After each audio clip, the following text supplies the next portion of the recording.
Okay, last time I was here, we finished Jeremiah and began Lamentations. So that's where we are today, is Lamentations chapter 2. Let's start in prayer from Matthew chapter 6, verse 9. After this manner, therefore pray ye, Our Father, which art in heaven, hallowed be thy name.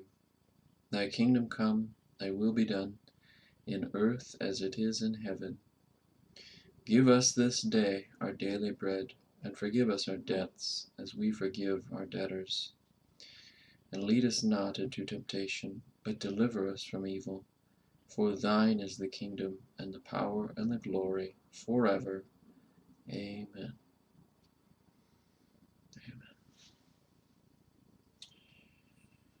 Amen. Okay.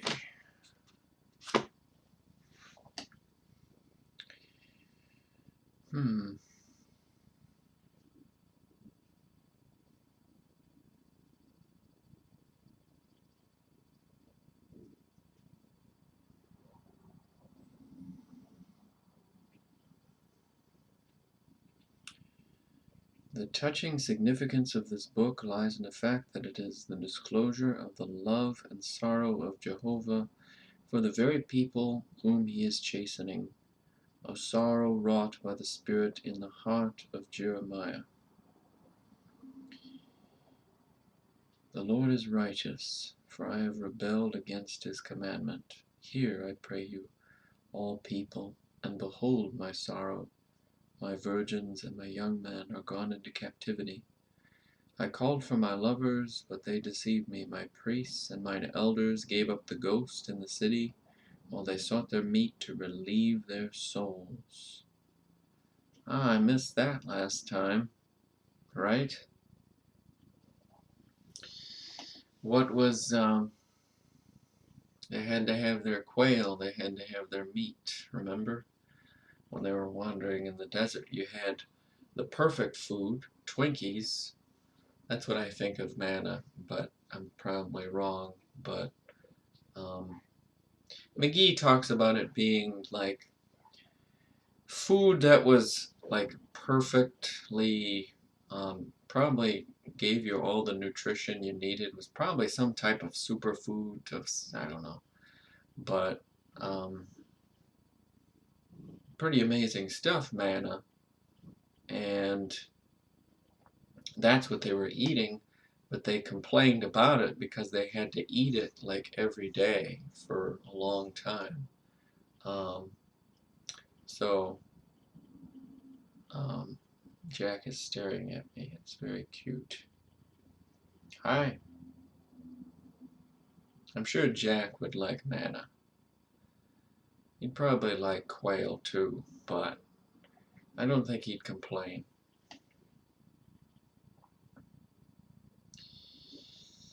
But think about the symbolic nature of that statement there in 19. I called for my lovers, but they deceived me. My priests and mine elders gave up the ghost in the city, while they sought their meat to relieve their souls. They gave up the ghost in the city. In the city, they gave up the ghost. They died in the city while they sought their meat to relieve their souls. How is meat going to relieve your soul? It doesn't. I haven't eaten anything this morning because we're out of milk, so, you know.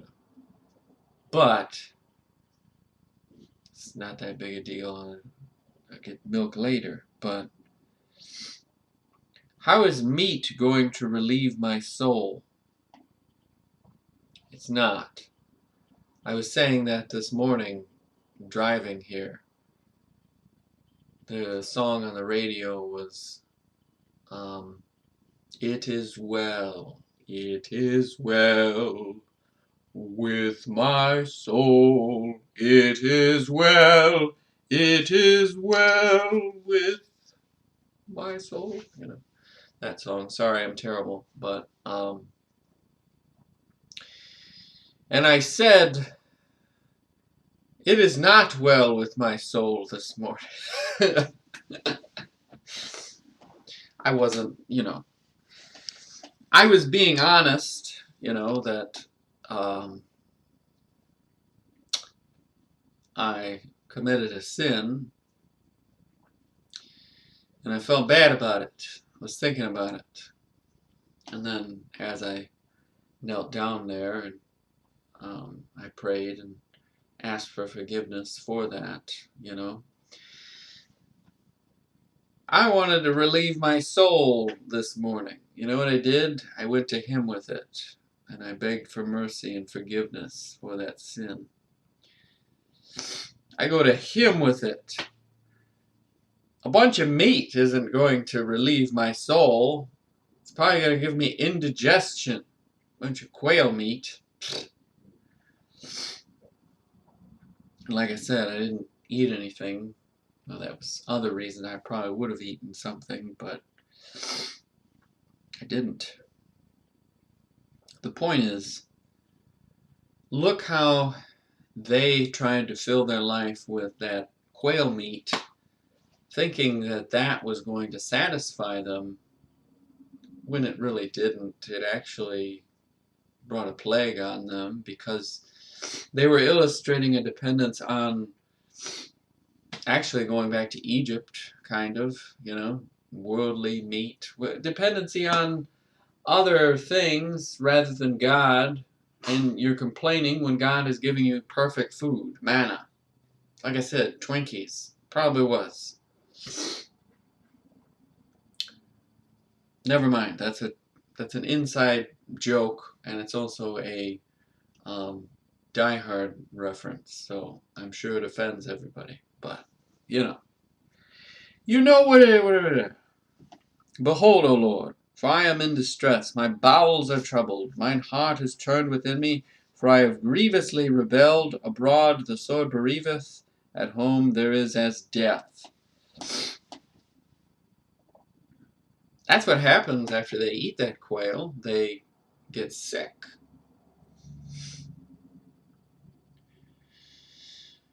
They have heard that I sigh, there is none to comfort me. All mine enemies have heard of my trouble, they are glad that thou hast done it. Thou wilt bring the day that thou hast called, and they shall be like unto me.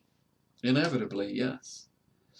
Let all their wickedness come before thee, and do unto them as thou hast done unto me. For all my transgressions, for my sighs are many, and my heart is faint.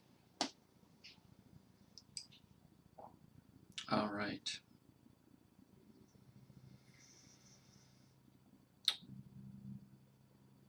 Grievously rebel. He's being honest there in 20,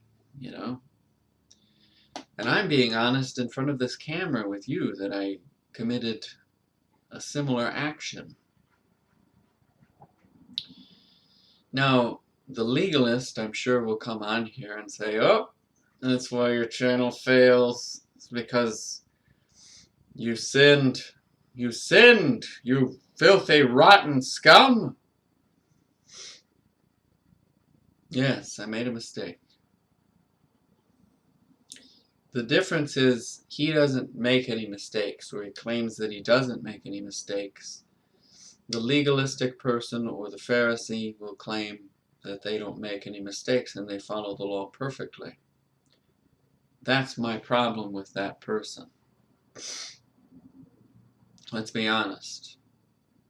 Do you have to go to him every day? Do you think about it every day? And do you think about a person you encountered or something that happened that you could have done better, that maybe you fell short?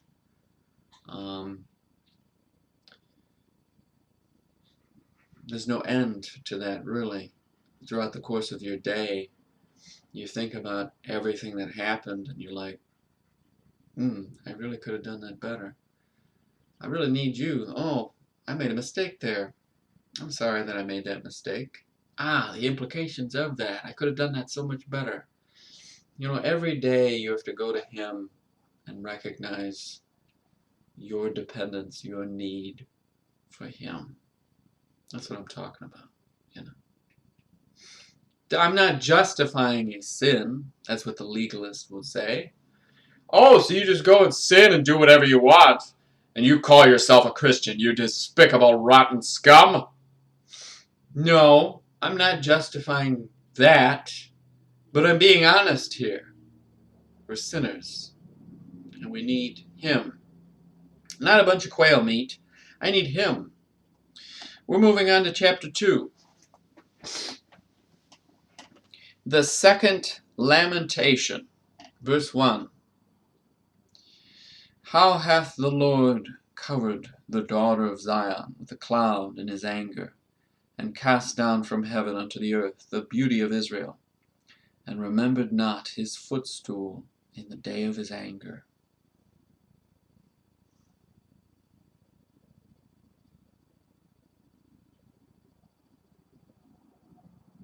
Until I make your enemies, or his enemies, your footstool.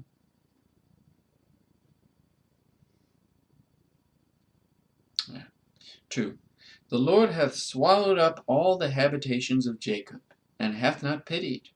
He hath thrown down in his wrath the strongholds of the daughters of Judah. He hath brought them down to the ground. He hath polluted the kingdom and the princes thereof. He hath cut off in his fierce anger all the horn of Israel. He hath drawn back his right hand from before the enemy, and he burned against Jacob like a flaming fire which devoured round about. He hath bent his bow like an enemy. He stood with his right hand as an adversary, and slew all that were pleasant to the eye. In the tabernacle of the daughter of Zion he poured out his fury like fire. The Lord was as an enemy. He hath swallowed up Israel. He hath swallowed up all her palaces. He hath destroyed his strongholds, and hath increased in the daughter of Judah mourning and lamentation. And he hath violently taken away his tabernacle, as if it were of a garden. He hath destroyed his places of the assembly. The Lord hath caused the solemn feasts and Sabbaths to be forgotten in Zion, and hath despised in the indignation of his anger the king and the priest.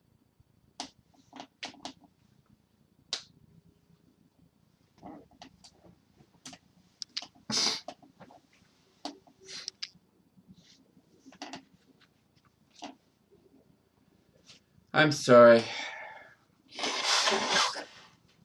My mind was elsewhere.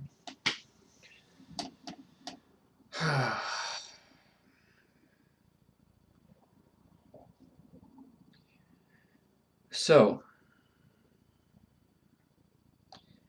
chapter starts with they've been conquered, they've been taken over by the Babylonians.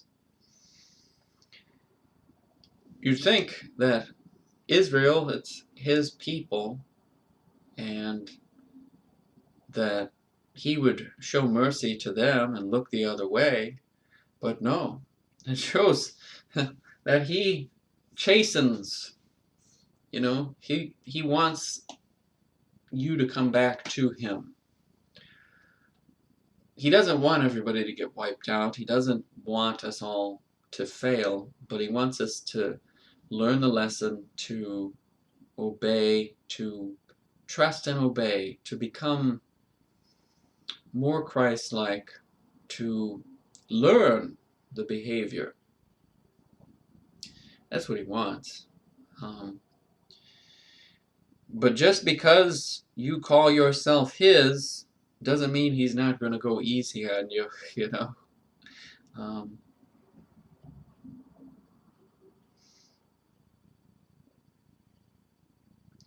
He is going to be merciful, but he's not going to be, he's still a God of judgment, justice. He hath bent his bow like an enemy. He stood with his right hand as an adversary, and slew all that were pleasant to the eye in the tabernacle of the daughter of Zion. He poured out his fury like fire. The Lord was an enemy. He hath swallowed up Israel. He hath swallowed up all her palaces. He hath destroyed his strongholds, and hath increased in the daughter of Judah mourning and lamentation. And he hath violently taken away his tabernacle, as it were of a garden. He hath destroyed his places of the assembly. The Lord hath caused the solemn feasts and Sabbaths to be forgotten in Zion, and hath despised in the indignation of his anger the king and the priest. The Lord hath cast off his altar, he hath abhorred his sanctuary, he hath given up into the hand of the enemy the walls of her palaces. They have made a noise in the house of the Lord, as in the day of a solemn feast. The Lord hath proposed to destroy the wall of the daughter of Zion. He hath stretched out a line, he hath not withdrawn his hand from destroying. Therefore he made the rampart and the wall to lament. They languished together. Her gates are sunk into the ground. He hath destroyed and broken her bars. Her king and her princes are among the Gentiles. The law is no more. The prophets also find no vision from the Lord. That's interesting.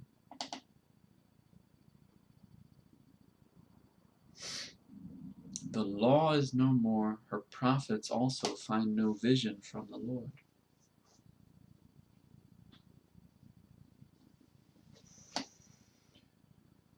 That could be a key verse there. 10. The elders of the daughter of Zion sit upon the ground and keep silence. They have cast up dust upon their heads. They have girded themselves with sackcloth. The virgins of Jerusalem hang down their heads to the ground.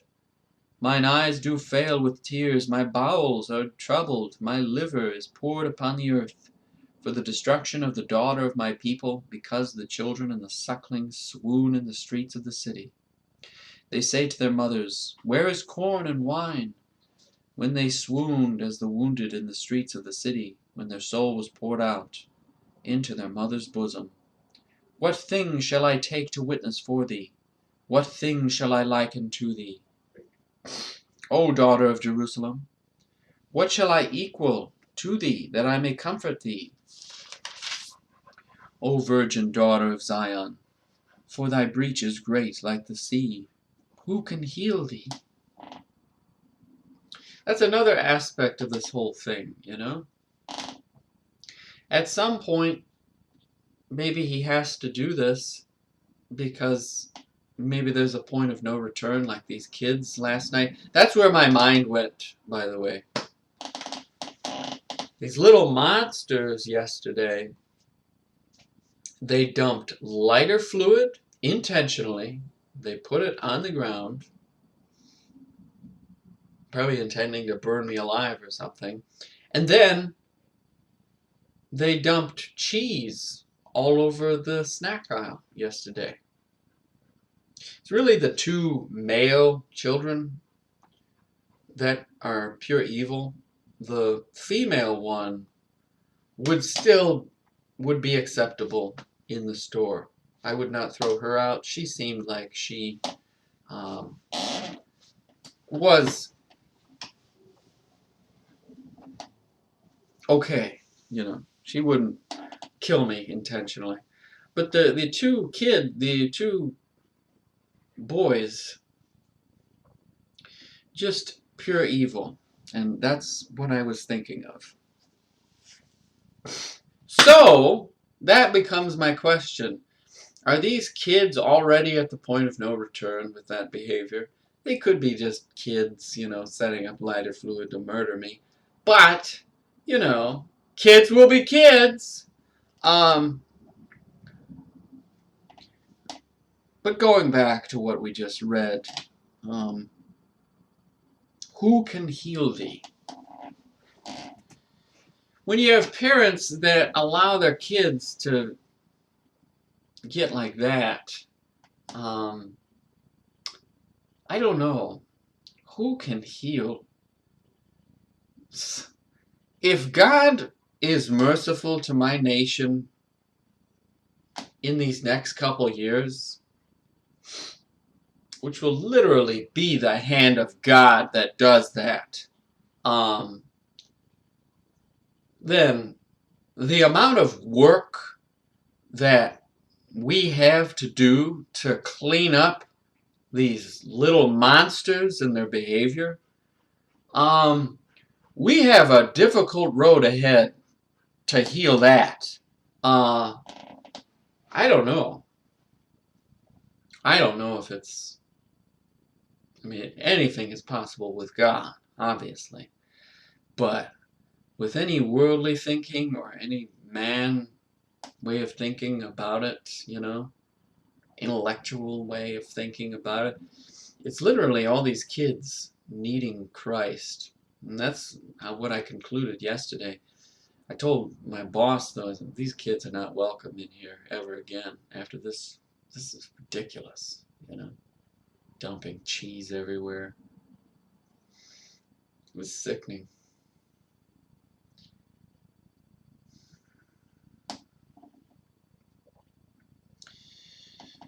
"14. Thy prophets have seen vain and foolish things for thee, and they have not discovered thine iniquity, to turn away thy captivity, and have seen for thee false burdens and causes of banishment." And that's also another issue. It becomes so bad that they don't even see what they're doing. And then the people in authority are so corrupt that they start making the people think that it's all okay, That's like when you're really screwed. We have so much work to do in this country. We are so, oh my God, help us. And, I point my finger at them, but like I said, this morning, I had to beg for forgiveness this morning. I have to beg for forgiveness every morning, every day. Keeps you humble, keeps you on your toes, keeps you dependent on Him, really. There needs to be more of that. And then dumping lighter fluid with the intention of murdering people.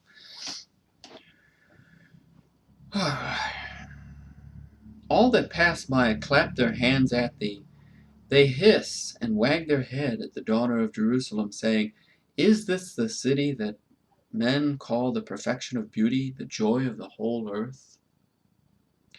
All thine enemies have opened their mouth against thee. They hiss and gnash the teeth. They say, We have swallowed her up. Certainly this is the day that we looked for. We have found. We have seen it. And that's a pure reference to there will be weeping and gnashing of teeth and outer darkness, So it's another reference to hell, right? So these people that are gloating about their victory over the Israelites are a bunch of they're a bunch of hell-spawn. They're straight from the pit of hell, and God allowed that to happen.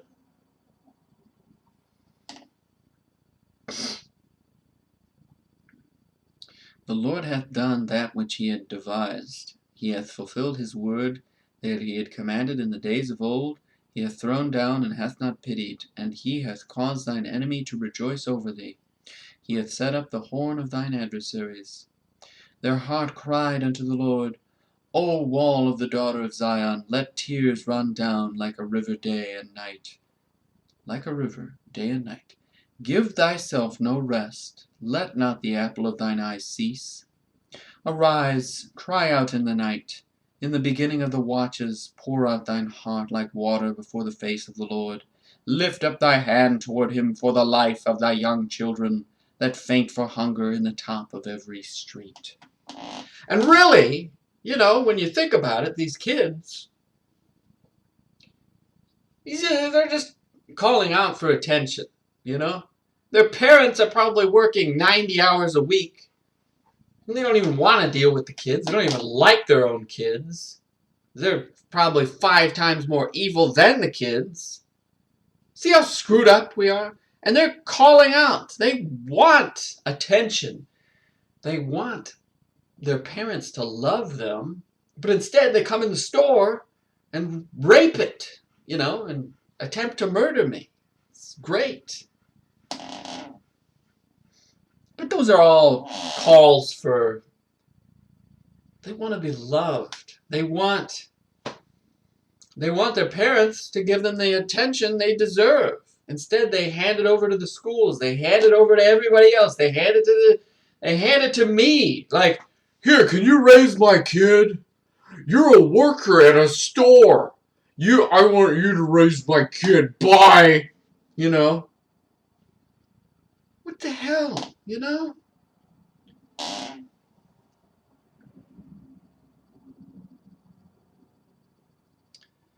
That's right. They're hungry. Both literally here, obviously, they're starving to death. But think about it where I am. My country is in its downward spiral. And that's what these kids are hungry for, somebody to teach them, to guide them to God. And these parents are worthless. They are worthless. You are worthless to have raised a kid that will dump lighter fluid on the floor. You're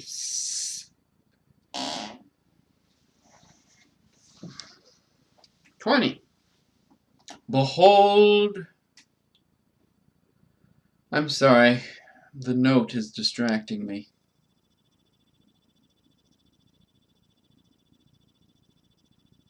The note is at the start of the next chapter, so we'll get to the note next time. But behold, verse 20, behold, O Lord, and consider to whom thou hast done this. Shall the women eat their fruit, and children of a span long? Shall the priest and the prophet be slain in the sanctuary of the Lord? The young and the old lie on the ground in the streets. My virgins and my young men are fallen by the sword. Thou hast slain them in the day of thine anger. Thou hast killed and not pitied. Thou hast called as in a solemn day my terrors round about, so that in the day of the Lord's anger none escape nor remain. Those that I have swaddled and brought up hath mine enemy consumed.